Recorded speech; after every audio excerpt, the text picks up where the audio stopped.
السلام عليكم ورحمة الله وبركاته. كلنتي وناكسن داوديال كسر دوادا برنامج كدبك هذا القيبتن وحين كويجنا سوماليلاند مدن كلا صار في سوماليلاند waxaa ka jiray khilaaf siyaasadeed oo u dhaxeeya xisbiyada mucaaradka iyo waliba xisbiga talada Soomaaliland haya waxaana jirtay in dhowr iyo 10 bari ka hor ay mudaharaad sameeyeen qaar ka mid ah xisbiyada siyaasadda ee Soomaaliland gaar ahaan xisbiga wadani waxaa la xirxiray oo xabsiyada Soomaaliland la dhigay qaar ka mid ah siyaasiyiinta mucaaradka kuwaasi oo iyagu ka soo horjeeda qaabka ay wax u wado xukuumadda u hogaamiyo madaxweyne Muuse Biixi Cabdi xaflad ka dhacaysay magaalada Hargeysa oo ay isugu yimaadeen siyaasiyiin kala duwan oo xisbiyada kala duwan ka soo jeeda taasi oo lagu soo bandhigay buug ayaa waxa ka dhashay buuq iyo waliba hadalla adag oo ay isu jeediyeen siyaasiyiinta ka soo kala jeeda dawladda iyo mucaaradka dhagaxtuur siyaasadeed ayaa Soomaaliland ka socda waxaana muddooyinka u dambeeyay warbaahintu ay aad u hadalhaysay bal xiisadan iyo khilaafkan halka uu ku dambeyn doono kaasi oo aad muddo inuu sal ku hayo arrimaha doorashooyinka waxaa dhinacayga fadhiya Jaamac Galad oo bal arrimaha Soomaaliland iyo waliba dhagaxtuurka siyaasadeed aan wax ka weydiin doono Jaamac soo dhawo ma sha Allah Soomaaliland waa maamul nabadi ay ka jirto laakiin marka ay arrimaha doorashooyinka ay timaado isla qabsigu caadi uu noqdaa waxa la isku qabsadaa gudiyada doorashooyinka habka doorashada muddo kordhin in loo sameeyo madaxweynaha iyo in la diido waxyaabo noocaas oo kale hadda waxa moodaa mar walbana markay doorashada Soomaaliland soo dhawday ay arrimaha kale ay bilowdaan tii marka tueg ba haddana bilaabatay bal xalka Soomaaliland iyo arrimahan xagoo soo ku haya بسم الله الرحمن الرحيم والسلام يا جودهم بشعب الصوماليات ملك استاي جوجان بحال الله السلام الله عليكم ان ما هورت wax Soomaaliland u gaara markii de xafiiltan siyaasadeed uu jiro ama in lagu jiro sanad doorasho ama sanad siyaasadeed in halkan Kenya maxaa laga yiraahdaa markay siyaasa ha ya laga dhahaa Soomaha marka lagu jiro sanad siyaasadeed hadda way taagan tahay mawaqif siyaasad oo waxa la isiriyanayaa maalweed waxa arkay odayga ahaa Raila Odinga oo la bursanayo dhagaxtuur xaggan meelahan Soomaalidu ay digtay meel kamid ah Mandera iyo Marsabit labadaba waa lagu eriyay dhagax lagu bursaday Soomaaliland garan waa wax iska caadi ah markii aan lagu jiro campaign iyo olole doorasho in dhinacyada maartay ama ahzaabta kullu lamaysahay ay isdhagax tuuraan wax dhiba oo ku jiraahi ma jiro laakiin tan Soomaaliland waa qayb kamid ciyaarta siyaasadda laakiin tan Soomaaliland hadda ma aha wax la isku hayo yani campaign siyaasadeed ma aha doorashadii goormay dhacaysaa weeyaan waxa la isku hayo iyo say u dhacaysaa iyo waa say xaalkeedu waxa la isku hayo waa yani laba doorasho oo xogaa labada dhinac qolaba ay rabto inay mid soo hormarto weeyaan hadda laakiin waxa aynu aadayna meesha aynu aadayno ma aha doorashada waa xafladii loo qabtay الله نحرسته مدحوينه كوباد Soomaaliland gudoomiyihi ugu dambeeyay maxaan ku idhaahdaa to jabhadii SNM xilka wareejiyay 3 bishii 3 wasan jeclahay inuu haddaan khaldanahayna waa laga raalahan weeyaan buug laga qoray taariikhdiisii hogaamineed tii siyaasadeed iyo tii jiritaanba halkaas marka waxay noqotay marka buuggaas la soo bandhigay bandhigi buuggaasi ayaa labada dhinac ay ugu tala galeen mid waliba intii tabarteeda inay ka faa'iideysato buuggan waxa loogu tala galay in lagaga hadlo halyeeyga Soomaaliyeed ee reer Soomaaliland jamhuuriyadda Soomaaliland dhibada isagu u taagay maxaan ku idhaahdaa Soomaaliland maanta meesha ay joogto inay soo gaadho sabab u noqday isagu xaliyay dagaalkii iyo khilaafaadkii iyo colaadihii beeleed iyo siyaasadeed ee ka jiray Soomaaliland oo xilli adag oo maaragtay uu joogay sanad iyo xogaa uu madaxweynaha ahaa yani wuxuu ahaa shakhsi aad iyo aad wax badan uga dadaalay markii dambana isagoo mudaxileedkii labada sano ahayd ee loo shardiyay isagoo aan dhamaysanin ayuu ka tagay meeshii markii farqaha lagu dhigay ama uu dhanba u dhaqaaqi waay oo xitaa maxaan ku idhaahdaa dhibaatooyin badan uu kala kulmay siyaasiyiintii ay siyaasadda ku loolamayeen marka shakhsigaasa waxaa la doonaya in lasoo bandhigo taariikhdiisii siyaasadeed iyo tii jiritaanba iyo tii hogaamineed tiisii diblomaasiyeed haddaan waxaan kugu dara cabdiraxmaan axmed cali tuur wuxuu ahaa diblomaasiyiinta afrika kuwooda ugu magaca weyn buu ahaa nin hadda maaragtay laga haybaysto oo dawladii Soomaaliyana guurihii dagaalkii 77 ay ka gaadhay diblomaasiyadda marka laga hadlahayo magaalada Addis Ababa uu fadhiyi jiray ninkii sirta Ethiopia saacad walba soo gudbin jiray ee gacanta maaragtay in koobaad ee dawladda Soomaaliya ahaa yuu ahaa shakhsi aad iyo aad marka in badan laga fiiriyo guulihii SNM ay gaadhay waa shakhsi gacantiisu ay ku xorowday Somaliland ee laga saaray ciidamadii taliskii kacaanka yuu ahaa shakhsigii dhibada u taagay buu ahaa Somaliland dawladnimadeeda ee magaca madaxweyne kii ugu horeeyay ee Somaliland taariikhda ay yeelato loogu yeeray buu ahaa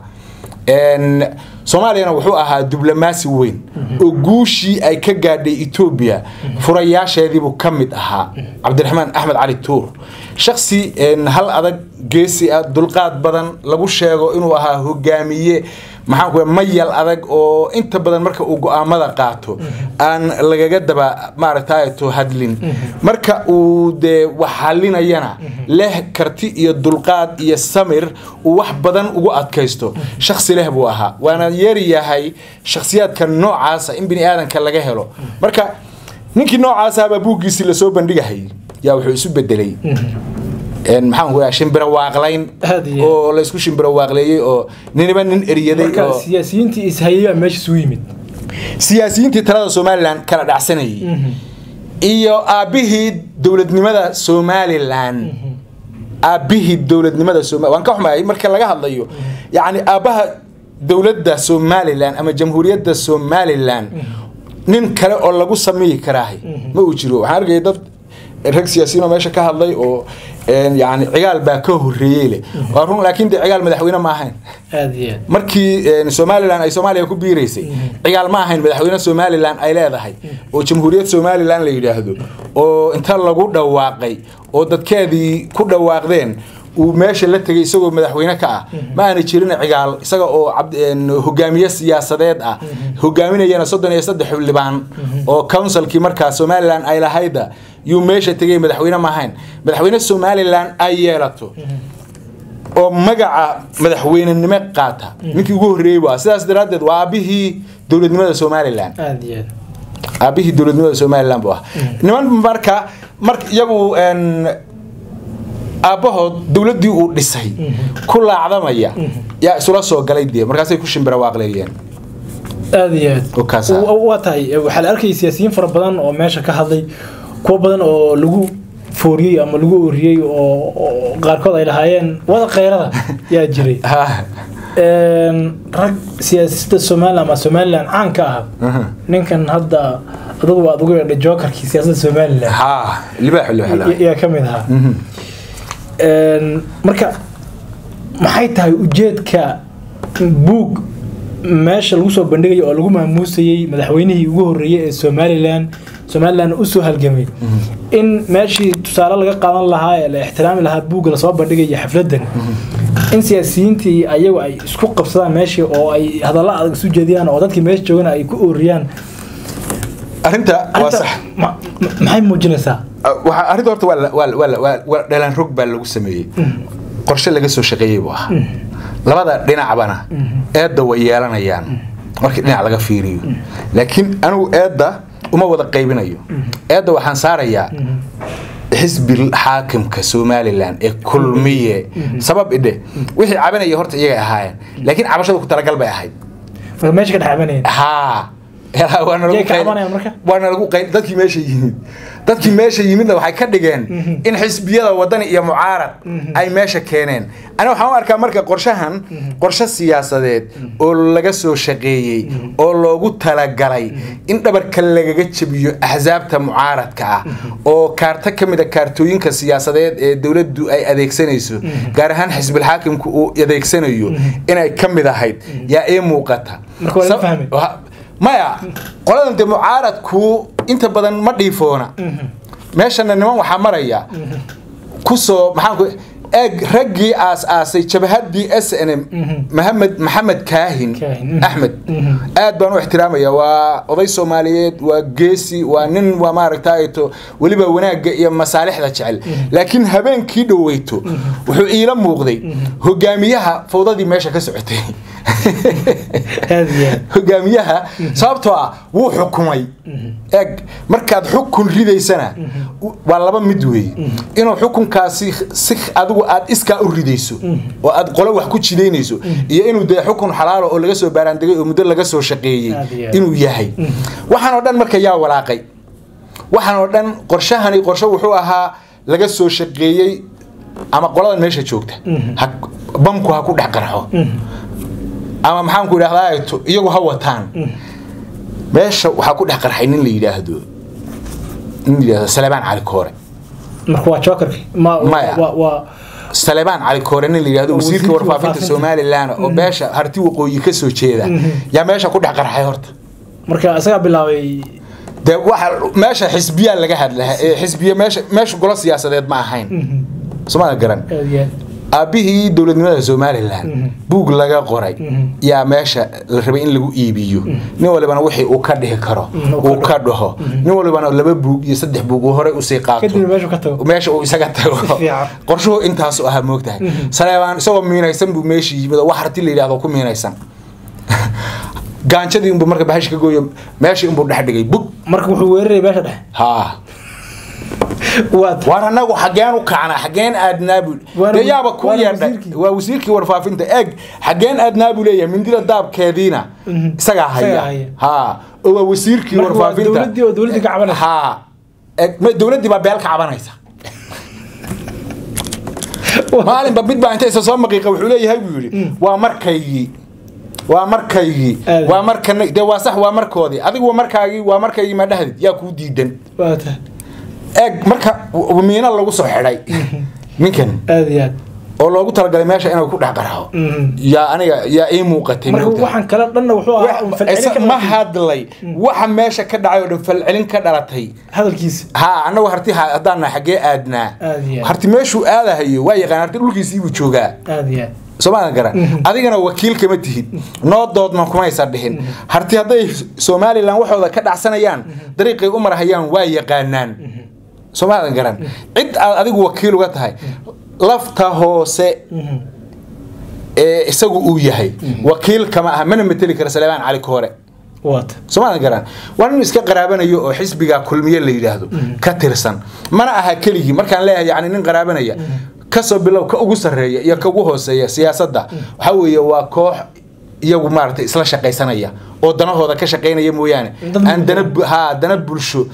magaca bulshada xitaa haday soo qaataan kuma shaqeeyaan sidaas daraaddeed Salebaan Cali Koore cid wax u dirsatay ma jiro waana ka raali gelinaya beelweynta harti inuu magaceeda meesha ku soo qaado isagoo xisbil haakimkii Soomaaliland ka tirsan gurigii dhexe guddigii fulinta ah wasiirkii warfaafinta jamhuuriyadda Soomaaliland wixii oo dhan ba isagoo isku xambaarsan inuu yiraahdo hadana beel baan ka cabanaya waa xaqiraad weey waa nooc daciifnimo ah weey aad Soomaaliya garan ninkan baa ku dhex qarxay xafladii maxaa ka dambeeyay marka waxa ka dambeeyay gurigii aad baa ka dambeeyay haga dambeeyay isagiina in la yiraahdo waranaga meesha nooga dhex barooranine orod dadka inta dhex tagto Soomaaliland u soo sheeg in Faysal Cali Waraab ku yiraahdo 10 baa loo dhigay weyn يعني كي كوا بوانا جواب تام بنا بس لها كوا ما رأيت دقة كده حقيقية وميسان قلت له ماشي كهذا كيف العديان ماشي وحي سقوط مدحيوين تي سياسة الصوماليلاند إن حزب الحاكم مركل لقى هذا الليو وير بيعين يو سيدا دبا وأنا واحد أن أولى يا هاي ضد بدن بالغ يا با إنهم كوكلا أركت دون نهاي إن أنا وحي موقت حزب الحاكم قرشة أي وتين وسياسة دين وها بام كان مركو ماشي كو قرحو إلا غايليو دلنا رجينا حفلة دي كنت مادو إنه ولا بمركز شمبريا وعد كذا عداية وحرب إنه كو هذلو وأنا عبد الرحمن وعرورت هذا النجعشو عبد الرحمن ماشي واللجوسو عسومي ها ماشي واللجوسو عسومي وحكم ذا موادنين تي ماشى لجو عسومي جدي قبل قابضة حفلة ده إن إبنت بوجا أي كوسو عسومين سجى ينك اللي يلاهدو محمد كاهن ويقص الناين لكن eedihii oo dhan baa dusha laga saaray waa la raray miskiin baa miska la fuulay Soomaaliya maqal haa maadaama madaxweynaha iyo isaga la isku aanaynayo waxa la yiri xisbiyeysay xafladii madaxweynaha adoo ka duulaya inaad isku xaafad tihiin waxaad beelaysay xafladii adoo ka duulahaya inaad Cabdiraxmaan Hayb wadaagta yani waa loo dhaamiyay marka wixii eeda wax allaale iyo wixii eedaha say u dhamayd yaa dusha loo saaray hadoogow wuxuu kamid ahaa dadkii meesha lagu casumay waa suuragal inuu inta soo abaabulo uu yahay xafladda si buug u gadmo laakiin marnaba aad meesha kaga shimbira waaqlaysaan waxaan ku idhaahdaa hada loo buuxiyo meesha muuna islahayn isagoo meesha lagu shimbira waaqleeye waxa weeyaan sida aniga ii muuqata qorshe iyo kaarta siyaasadeed oo ka timid hoggaanka xisbiga kulmiye oo miciya giir ah oo raggiis SNM محمد كاهن أحمد وحويا وأساسياش جبهة SNM ودولة سوماليلاند 40 سنة وجودن بيسي وحكم ده هالدور كأيه جامنتها هذا جبهة هيد SNM هجان كيدو هذا سوماليلاند ملح هيدنا مرنا معارض بها وكيب بكورة الأرض هي إرينا ينك اللي هجري طاهر ريال كاهن يسقي يديه هجرين يسقي مسبحية كل بنك هذا صارنا ماشي موسى حتى وشان ده قرحني maxaan ku raahayto yaani marnaba siyaasadda dad ka madax banaan ma inahayn in yar oo xogaa uu cigaal iska cayliyay isaga iyo ku dhaayay Muuse iyo mooyaane cigaal libaax buu ahaa kale moogtahay in siyaasadda waxa Afrika oo dhan marka laga hadlayo ragga siyaasadda wuxuu ugu saameynta badan buu ahaa geed buu isaga xiray isaga kaahin iyo maxamed dhamaan korneyladii iyo adigu saraakiishii jabhadii SNM yu dhinac isaga weeciyo si gaar ah yu maartay fiishta uga la baxay adigu waxay doonayba ha noqoto raggan marka maqaawiirta ay miciye giirta ee soo jabhadeeyay ee wax walba soo maray ee xitaa Hargeysa oo caasimada ka dhex jabhadeeyay waa kaahin iyo Muuse rag kaartooyinkooda la fahmi karo ma aha ama si dhayala xargaha ay xiraan lagu furi karo sidaas daraadeed waxaan u arkaa way la jabhadeeyeen nimanka la yiraahdo ucid iyo wadani waxa la jabhadeeyay Muuse iyo labada korneyl baa la jabhadeeyay meeshii waa la yimido waxa la yiri adigu ku qarax ninka la yiraahdo Saleebano kadib marna ka dambeyn markii daba wax Allah iyo wixii dhacayba wax Allah iyo wixii dhacayba waxa weeye wixii xumaada waxa waa mucaaradka marka iyaga dabcan ka hadlayna dama iyagu si daacadaha isaga hadlayeen si daacada ay isaga hadlayeen oo meesha rag waxa weeye deganaanta xoolo yar Faysal oo yar xanaaqay mooyaane in gudoomiyaha xisbiga wadani in xirsi xaaji cali xasan iyo musharaxa xisbigaas labaduba siyir degan oo laakiin wax iska celinay ay ka muuqato ولا حري موقتها يأهد لين لكن مهمة واحد أي تهاي وحنكبرنا إن سياسة ده قيمة هي معناها أي لا ده رئيس سوماليلاند وحي كل بديد بيان تاريخ هرله إن ضد بدن وحي أمن سنين هدي اللي بدأ حس بهجامين تودا كارهان رجع ماركتي وقعد عد سيبه وسير كأمنية أما وسير كرمها جودها هي أمنية سوماليلاند إن محمد كاهن أحمد iyo Cabdiraxmaan oo rag gacmihiisa aha ay xilxidhan yihiin qaarna xabad lugaha lagaga dhuftay sida Muniir Axmed Cigaal iyo maxaan ku yiraahdaa to ninkii la yiraahdo xildhibaankii Barkhad Jaamac Batuun iyo nin xiniin lagaga istaagay iyo kuwa hadda xirxidhan yaani xisbiga wadani maalinkii dhaqaaqa uu sameeyay raggii ugu cadcada ee hogaaminta xisbiga ahaa ayaa mid xabad lagu dhufto mid xiniinyaha lagaga istaago haweeney caloosha laga laado يقع نفسه الله تحاول يلا قدقي مركا يعني نكي دبعتنا لو جيستي يكيو جيستي يا أنت مدل السوي مادان oo iyago isla qoslayo shaaha wada cabayo oo biyihi wada cabayo oo maxaan ku ilaahay wax maana dhexdooda ayna oolin yaani shacabka Soomaaliland in badan oo kamid ismayna lahayn laakiin way arkeen maanta wuxuu inay tahay siyaasad waxa lagu loolamayo ee inaanay jirin nac gaara iyo nac gumaar iyo colaad si weyn inaanay jirin waan ka codsan lahaa waliba dawladda Soomaaliland maxaabiista ragga waaweyn ee maxaabiista ee madaxda xisbiyada inay soo deyso ee uu ka yahay maxaan ku ilaahay Cabdullaahi Daahir Cukursi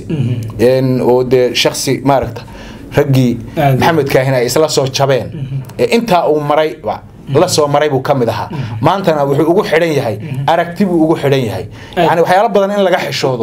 raggii mujaahidiinta ahaa ee soo halgamayna inay kala xishoodaan ay wax badan isu xeeriyaan ma dadka kale haba xidhxidhaan hadday rabaan Cirro iyo Faysal iyo ha xidhaan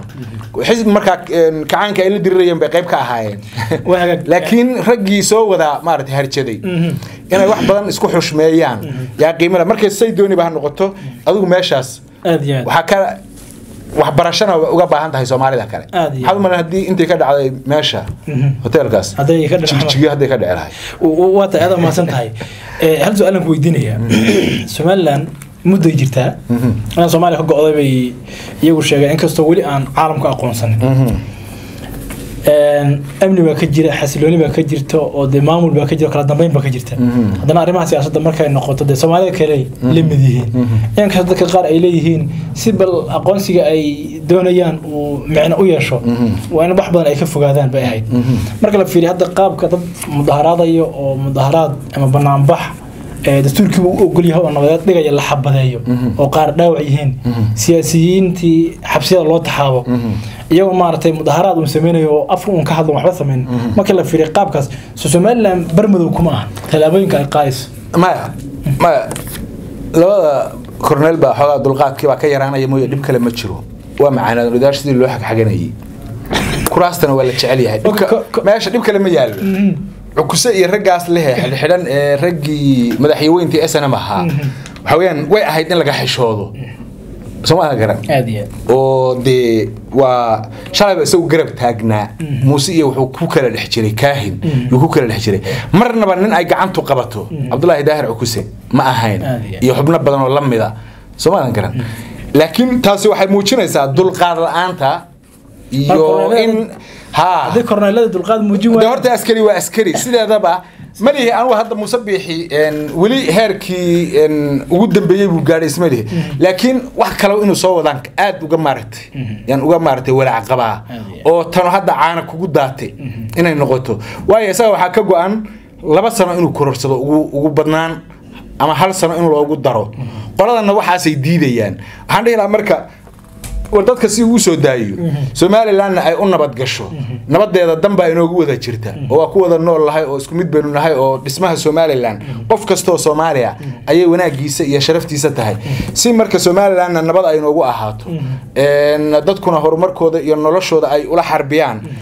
u daaya waliba laba sano siiyo oo maxaabiistana la soo daayo ma tagay marka laba sano la siiyo dabcan ha kama badsanka inuu ka badsado inuu sadiyaar ahaan baan laba sano kadibna doorashadii madaxweyne wax kale meesha ma yaala wax la isku ereeyo marka xisbiyada leeyahay laba sano rabaan waa in ka tagay ilma reer laba qaraarka in la isgaarsiiyo way oo guurtidu ay meesha xukumaan weeyaan laba sano la iskuma siiyo